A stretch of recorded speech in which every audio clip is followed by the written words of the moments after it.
Your first 3 minutes in heaven. If you're saved, this is what you'll see right after you die. If you died right now, what would happen next? I'm not asking what the doctor would say. I'm not talking about the paramedics or the hospital report or the phone call your family would get. I'm asking what happens to you, the real you, the part of you that thinks, feels, believes, remembers, the part of you that can't be buried in a casket, the soul. Because one day, sooner than you think, your heart will beat for the last time, and in that final breath, eternity begins. The Bible doesn't leave this a mystery. It doesn't say, we'll find out when we get there. No, God pulls back the curtain and gives us a glimpse into what happens the very moment a believer steps out of this world and into his presence. It's not vague. It's not blurry. It's not folklore or floating on clouds with harps. No, heaven is more real than everything you've ever touched on earth. And in the first 3 minutes of entering eternity, more happens than you could possibly imagine. You won't be confused. You won't be wandering. You won't be afraid. You'll know exactly where you are, because heaven was made to recognize you. And more importantly, heaven was made for him. This video is going to walk you through what happens in those first 3 breathtaking, soul-awakening, eternity-defining minutes in heaven. Because, friend, you're only one heartbeat away from the most glorious reality you were ever created for. And if you know Jesus, your last breath on earth will be your first glimpse of heaven. Part 1. The Final Breath. When earthly time ends. You don't even realize it's your last breath. There's no warning bell, no flashing sign, just a final inhale, and then stillness, silence. And for the first time in your entire life, you are not in your body. You're still you, still fully conscious, still aware. But now, everything has changed. That weight you always carried, it's gone. The pain you pushed through, vanished. The fear that haunted you, erased in a moment. You don't feel less alive. You feel more alive, as if you've been sleeping your whole life. And now you've finally woken up. Ecclesiastes 12:7 says, "The dust returns to the ground it came from, and the spirit returns to God who gave it." In one breath, your physical body falls still, but your spirit lifts, called back to the one who made it. You're not floating. You're not confused. You're not wondering what just happened. You know, you've stepped out of time. You're no longer bound by minutes or hours. No heartbeat, no lungs, but you still feel. You still think. You still are. And in that sacred silence, you feel a presence. He's not speaking yet, but he's there. And somehow, even without seeing him, you know this presence isn't distant. He's not waiting on a throne far away. He's right here, closer than you ever imagined, closer than breath. Your life flashes, not in panic, but in peace. You don't see every failure.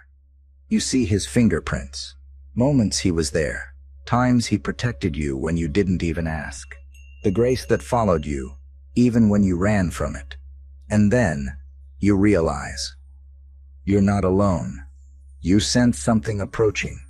Not shadows, but light, beings of glory, angels. Luke 16:22 tells us, "The time came when the beggar died and the angels carried him to Abraham's side." These aren't symbols, they're escorts, sent for you, assigned to you, not because of your status, but because of your salvation. You are being carried, not dragged, not pushed, but carried. As if heaven itself has been waiting for this moment, as if all of eternity paused to welcome you home. You don't hear a heartbeat, but you sense a rhythm, a movement, and you're part of it now. Your time on earth has ended. But your life? It's only just begun. Part 2. Escorted by angels. The journey begins. You're not floating in some foggy cosmic haze. You're not lost. You're not disoriented. You're not wandering. You're being carried. Two majestic figures, brilliant, radiant, stronger than anything you've ever seen, are holding you with perfect ease. Angels, assigned to you, not by chance, but by order. Divine command. Luke 16:22 says, "The beggar died, and the angels carried him." Did you catch that? Carried. That means you're not alone for 1 second. Heaven didn't just wait for you to find your way. It came to get you. And the moment you're in their hands, you feel something you've never felt before on earth. Absolute safety. No fear. No danger. No threat. You're completely seen, completely known, completely secure. The angels aren't talking yet, but their presence says everything. It says, you're chosen. It says, you're protected. It says, you belong. You're not being pulled through space. You're passing through realms, a shift in atmosphere. The air feels alive, charged with glory, pulsing with the power of another world. You've stepped out of shadows into something eternal. You glance downward for a moment. Earth is still there, but it feels small, faded, distant. You're not tied to it anymore. You feel no pain leaving it. You don't miss your things.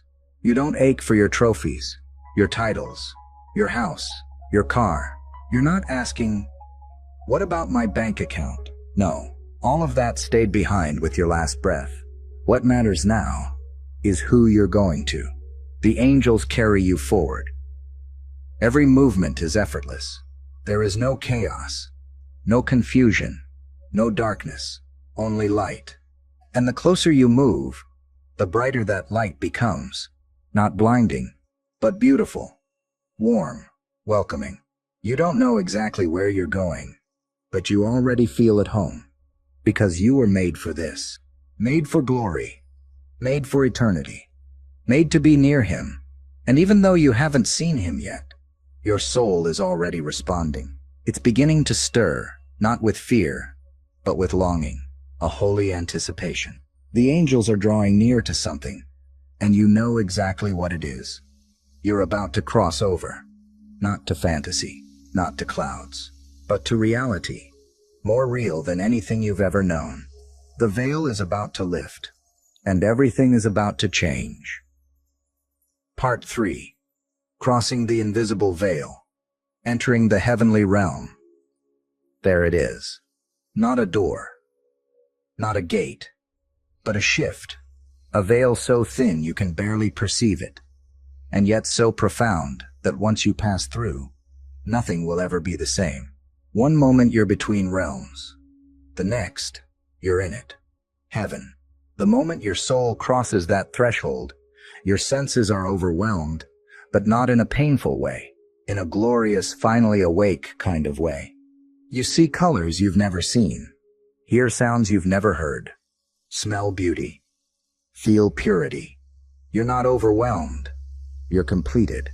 Everything is alive, even the atmosphere. It's not empty space, it's presence, thick, radiant, weighty in the best way.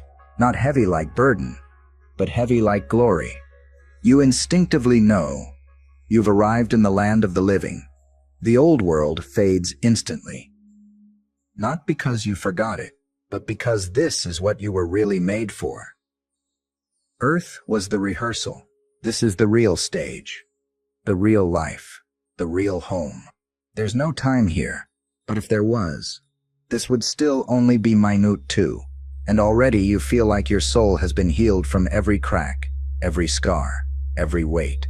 Nothing from the old world followed you here, except love, eternal love, God's love. And then you start to see the layout, not chaos, not confusion, order, peace, majesty. You're not in the city yet. You haven't seen the streets of gold or the mansions Jesus promised, but you've entered the realm of glory. Angels move with purpose. Light dances without shadow, and music, not like anything you've ever heard, because it doesn't just enter your ears, it enters your spirit, it sings through you. The music in heaven doesn't perform, it worships. And so do you. Without trying, without striving, your soul is already bowing in awe, because this isn't just a beautiful place, it's a holy place. You feel it in your bones, except you don't have bones anymore. You've never felt more you than you do now. No shame, no insecurity, no masks, just pure, clean, holy identity. And then, you sense it. Someone is coming. Not just any being. The King. You haven't seen his face yet, but you feel his approach. Every part of heaven responds to him. The light grows warmer. The music shifts. The air kneels. And your soul begins to tremble. Not from fear, but from glory. Because you're not just in heaven. You're about to meet the one it was built around. Part 4. First sight. The glory of God draws near. You haven't seen him yet, but everything around you has. The atmosphere shifts. Not with fear, but with awe. The kind that silences everything inside you. The kind that makes angels fall face down without being told. The kind that wraps your spirit in a blanket of trembling love. He's coming. Not a king riding in on a chariot. Not a blinding light from a distance. He's not far. He's near. Closer than breath. Nearer than your thoughts. You still haven't seen his face, but your soul already knows. This is the one I was made for. And then, you see him. Not fully, because his glory is too vast to take in at once, but enough to collapse your spirit into adoration. His eyes are fire. Not destructive, but holy. They don't burn you. They search you. Every false layer falls away. Every excuse, every doubt, every scar, they dissolve. You don't feel exposed. You feel known. You don't feel condemned. You feel cherished. You fall to your knees, not because you have to, but because your soul has never bowed this low and never wanted to stand again. This is the God you prayed to through tears, the one you sang to on your hardest days, the one you wondered if you'd ever really meet. You're meeting him now, and he is more beautiful than words, more powerful than thought, more loving than you dared to believe. Revelation 22:4 says, "They will see his face, and his name will be on their foreheads." That moment is now. You don't just see a king, you see a father. Not the kind who abandoned you, not the kind who disappointed you, the kind who ran toward you when you were still a mess. You were never unwanted. You were never unnoticed. You were always his. And now face to face, you know it deeper than you've ever known anything. Your soul doesn't want anything else. Not the city, not the crown, not even the reunion you longed for. Right now, this is the reward. Him. And though heaven has infinite wonders still to show you, there's something inside you that whispers, if this was all there was, I'd still be satisfied. Because this is the moment your eternity was built around. The moment you saw his face. Part 5. Instant understanding. You finally get it. It all makes sense now. Not gradually, not slowly. Instantly. The moment you look into his eyes, something shifts inside you. The questions you cried over, the mysteries you carried, the pain that never found an answer. Now, you see. 1 Corinthians 13:12 says, "Now I know in part, then I shall know fully, even as I am fully known." That moment has come. You're not confused anymore. You're not asking, why did I have to go through that? Because suddenly, you understand something earth could never teach. Everything was for glory. Every delay, every heartbreak, every night you felt abandoned, every prayer that seemed unanswered. None of it was wasted. It wasn't punishment. It was preparation. God didn't forget you. He was forming you. And now, in his presence, it's as if the entire story of your life unfolds like a scroll, not with judgment, but with clarity. You see the fingerprints of God in places you once thought he was absent. You see how your greatest loss became someone else's breakthrough. You see how your suffering produced eternal weight that nothing on earth could measure. And best of all, You see what he saw in you all along. You thought you were broken beyond use. He saw a vessel of glory. You thought your failures defined you. He saw your repentance as worship. You thought you were too weak to finish well. He saw your yes when it cost you everything. And now, you don't feel shame. You feel honor. Heaven didn't just let you in. Heaven welcomed you, not because you were perfect, but because you were his. And now, standing before him, your soul is flooded with a truth that explodes like light inside your spirit. I am redeemed. I am beloved. I am home. You don't remember the voice of your critics. You don't hear the shame of your past. You only hear the voice of the one who says, "See, I told you I was working all things together for your good." And suddenly, you're not just relieved. You're overwhelmed. Because this wasn't a gamble. This wasn't a hope so. This was real, all along. And now, you'll never doubt it again. Part 6, the welcome. Heaven knows your name. You're not a stranger here. As you stand in the presence of God, still breathless from his glory, something begins to stir behind you. Movement, voices, and then laughter, joyful shouting, celebration. You turn, and what you see takes your breath away all over again. They're running toward you. Not angels, people, faces that look familiar. Some you knew on earth, some you only heard about, some you didn't even realize were watching your life from heaven's perspective. But they all have one thing in common. They know who you are. Heaven knows your name.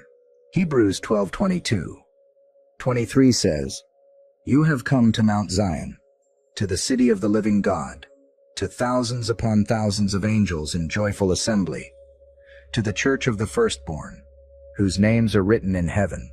You're not being introduced. You're being welcomed.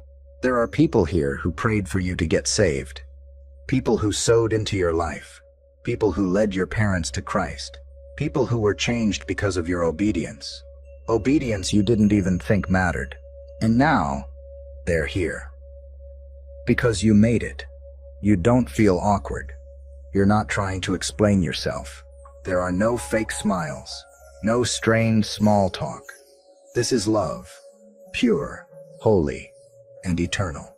You're embraced without hesitation. Greeted without judgment. Received without condition. It's not like Earth, where even the best relationships were sometimes fragile.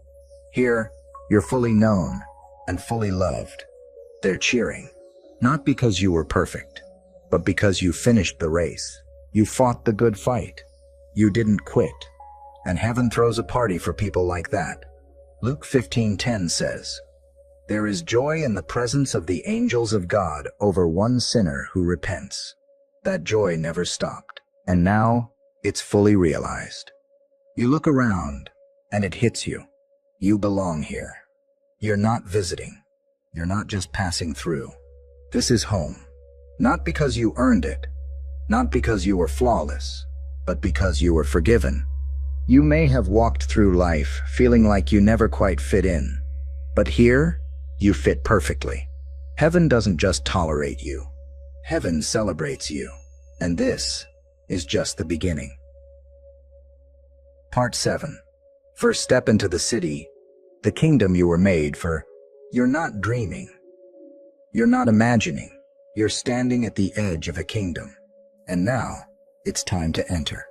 You take your first step, and instantly, your soul is flooded with something words can't hold. This is what you were made for. You're not walking through gates with squeaky hinges or rusted metal. You're entering a realm so alive, so vibrant, so holy. Everything inside you feels brand new. Revelation 21:2 says, "I saw the holy city, the new Jerusalem, coming down out of heaven from God, prepared as a bride beautifully dressed for her husband." That city is what you're walking into.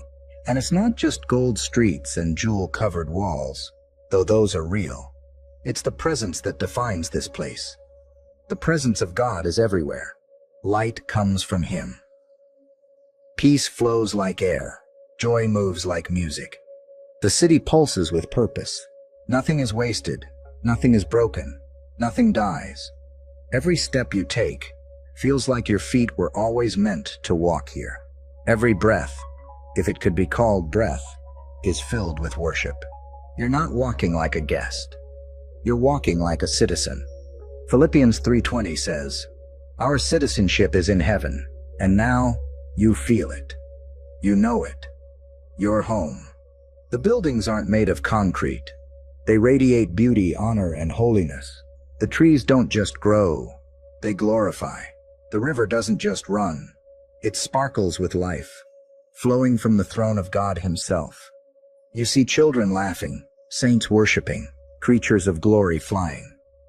And every voice is singing the same name, Jesus. Not out of routine, not out of religion, but because there is no one else worth glorifying.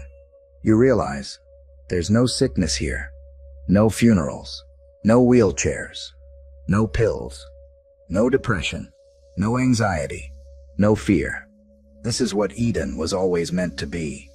You see homes, prepared, not purchased. Jesus said in John 14:2, "I go to prepare a place for you, and somehow you know which one is yours." It's not big because you were famous. It's not grand because you were rich. It's perfect because it was made for you. Everything inside you whispers, "This is it. This is why I was born. This is why I fought the fight. This is why I didn't give up." And heaven answers back, "Yes, welcome home." Part 8. The face of Jesus and the words you've longed to hear. Everything else fades. The golden streets, the city walls, the music, the light, the laughter. Because now, He's here. Jesus. Not a dream, not a concept, not just the name you whispered through tears on earth. The Lamb, the Lion, the King, the Savior. He walks toward you, not rushed, not distracted, completely present. His eyes lock onto yours, and in that instant, your entire life flashes again. But this time, through His eyes. You see every moment He carried you, every time He protected you from what you never even saw, every time you were falling apart, and He was holding you together. He's not surprised to see you. He's been waiting. And you realize you were never chasing Him. He was always coming for you. Revelation 1 describes Him. His eyes were like blazing fire, His voice like the sound of rushing waters, His face like the sun shining in all its brilliance. But even in that glory, there's love. You fall to your knees. You can't help it. Not from fear, but from reverence. From love so deep, you don't even know how to hold it. And then, He speaks. Not to the crowd, not to heaven. To you. He says your name, and everything inside you breaks wide open. Because the voice that created galaxies, the voice that calmed storms, the voice that cast out demons, is the same voice that calls you beloved. And then the words you've longed to hear your entire life, well done. You weren't perfect, but you were faithful. You didn't know it all, but you believed. You didn't always feel strong, but you never let go of Him. Well done, good and faithful servant. Enter into the joy of your Lord. In Matthew 25:23. That's it. That's what your soul has waited for your entire existence.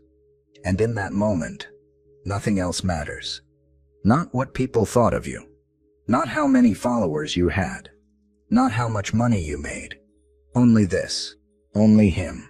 He doesn't look at you with disappointment. He doesn't bring up your past. He doesn't rehearse your flaws. He smiles. And when Jesus smiles, the whole of heaven smiles with Him. You feel the scars in His hands as He lifts you up, not with shame, but with glory. You look into the eyes of the one who died for you. And finally, you understand what love really is. You're not just saved. You're home. Conclusion. If that's what a minute in heaven looks like, how should you live today? 3 minutes. That's all we walked through. Just 3. And yet, everything changed. Can you imagine 3 minutes in heaven, and your soul is forever marked?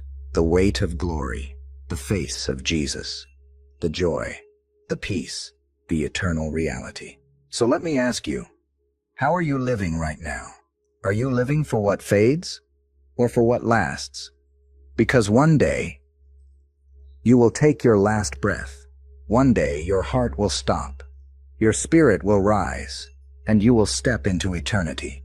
There is no pause button, no second chance, no time to rewind. You will either see his face in joy or in judgment. And the difference? Jesus. Not your good works, not your church attendance, not how moral you tried to be. Only him. You don't have to be afraid of death if you know the one who conquered it. And if you don't know him yet, you can. Right now, call on his name. Surrender your life. Put your trust in the one who died to save you and rose to welcome you home. Because, friend, one day this won't be a story you hear. It'll be a place you enter. And when you do, make sure you hear those words. Well done. Live for that. Live ready. Live for heaven.